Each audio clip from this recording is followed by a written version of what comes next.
I don't tell this story from my own self-service. I've been through it and people need help. In a devastating new interview for Prince Harry's upcoming documentary series, Lady Gaga opened up about her sexual assault and the effects that the tragic incident still has on her today. Let's get into it. Oprah Winfrey and Prince Harry's new docuseries, The Me You Can't See, just premiered today on Apple TV.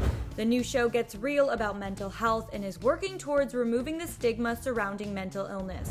But before we continue on, I just want to issue a trigger warning as we will be discussing some very heavy topics involving rape and sexual assault, so please only continue watching if you feel comfortable doing so. In the first episode of this series, Lady Gaga got candid about her PTSD, which was triggered by a sexual assault she experienced as a young artist in the industry.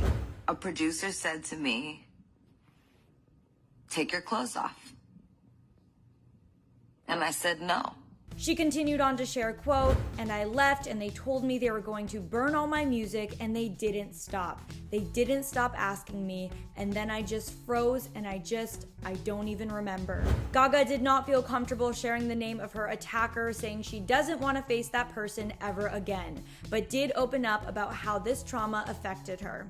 Following the assault, she said that years later she was diagnosed with PTSD after going to a hospital about chronic pain she was experiencing. She said, quote, "First I felt full-on pain, then I went numb, and then I was sick for weeks and weeks and weeks and weeks after, and I realized that it was the same pain I felt when the person who raped me dropped me off pregnant on a corner at my parents' house because I was vomiting and sick, because I'd been being abused. I was locked away in a studio for months."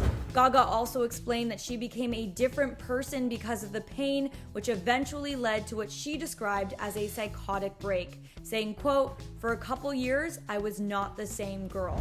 She even opened up about struggling with self-harm, explaining that it's a very real thing to, quote, "Feel like there's a black cloud that is following you wherever you go, telling you that you're worthless and should die.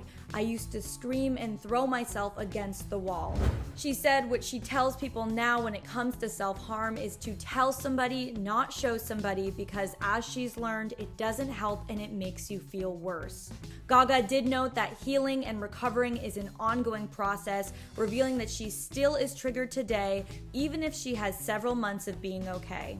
When talking about healing, she shared, "Everybody thinks healing is a straight line, that it's just like every other virus, that you get sick and then you get cured. But it's not like that. It's just not like that." We applaud Lady Gaga for sharing her story and definitely recommend checking out the full episode, now streaming on Apple TV.